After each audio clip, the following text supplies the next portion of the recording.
À nouveau, et en réponse à sa prière, Moïse est appelé au sommet de la montagne. Là, Dieu descendit.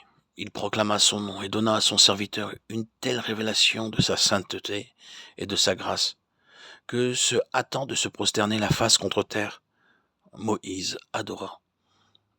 Il demeura ainsi dans l'adoration pendant 40 jours. À cette occasion, l'alliance fut renouvelée. Exode 34, 28.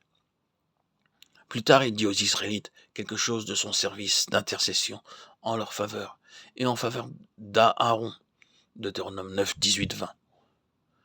Quand il rentre au camp, il ne sait pas que la peau de son visage rayonne. Mais le peuple voit, et il se tient à l'écart, effrayé. Cependant, à l'appel de Moïse, Aaron et les anciens s'approchèrent. Mais comme la majorité des humains ne peut comprendre ce qui est d'en haut, Moïse jugea nécessaire de se couvrir la tête d'un voile qu'il enlevait lorsqu'il parlait à Dieu. Solitude plus grande que jamais pour l'homme de Dieu. Et c'est ici le résultat d'une communion intime avec l'Éternel. Elle éloigne les autres hommes, elle élève comme une séparation. Du côté de Dieu, nous contemplons sa gloire à visage découvert, comme dans un miroir. Et nous sommes transformés en la même image, de gloire en gloire, 2 Corinthiens 3, 18. Mais cette intimité avec Dieu a sur l'homme des répercussions inévitables, bien qu'il n'en ait pas conscience. Par là, il se trouve comme séparé des choses terrestres, et il est en même temps comme sous le voile des occupations quotidiennes. Regardé comme inconnu et cependant bien connu, comme mourant et cependant nous vivons, comme châtiés, mais nous n'en mourrons pas, pressés de toutes les manières, mais non réduits à l'extrémité, perplexes, mais non sans espérance, sans cesse livrés à la mort pour l'amour de Jésus, afin que la vie de Jésus soit aussi manifestée dans notre chair mortelle. Mais nous avons ce trésor dans des vases de terre, afin que l'excellence de cette puissance soit attribuée à Dieu et non à nous. 2 Corinthiens 6, 9, 10, 4, 8, 12. Désormais, l'activité de Moïse se borne surtout à dire au peuple la volonté de Dieu. Et il est relaté qu'il était un homme fort doux, plus qu'aucun homme qui soit sur la terre. Nombre 12, 3. C'est ici la marque de la vie céleste et le résultat de la communion intime avec Dieu. En invitant à venir à lui ceux qui chancellent sous le fait du jour. Le Fils de Dieu a dit de lui-même, « Je suis doux et humble de cœur ». Et dans la mesure où nous participons à sa vie et sommes rendus conformes à son image, nous manifestons aussi cet esprit doux et paisible qui est d'un grand prix devant Dieu.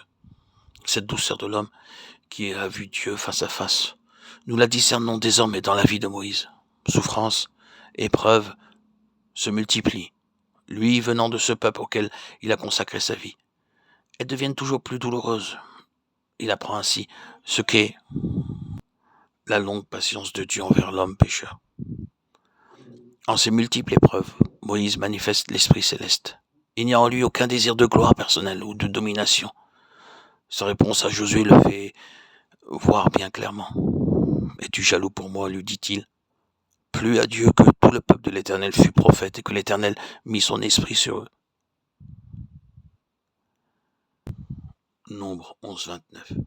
Il manifeste encore l'esprit de l'agneau en gardant le silence, lorsque Marie et Aaron parlent contre lui.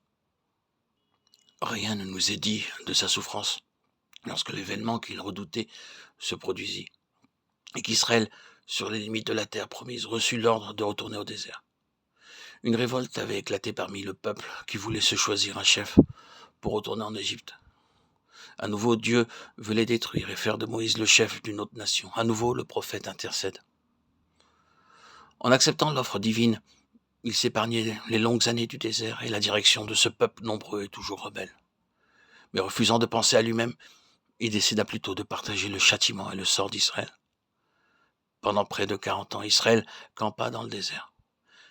Vers la fin de ses pérégrinations, Moïse, fatigué et excédé d'avoir constamment supporté un peuple rebelle et contredisant, oublia dans l'amertume de son âme de marcher humblement avec son Dieu.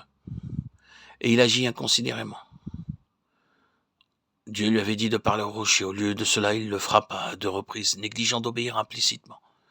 Dieu ne pouvait accepter la moindre désobéissance en celui qui exerçait la justice parmi le peuple. Il faut que le péché soit jugé, qu'il se trouve chez Moïse ou chez les Israélites.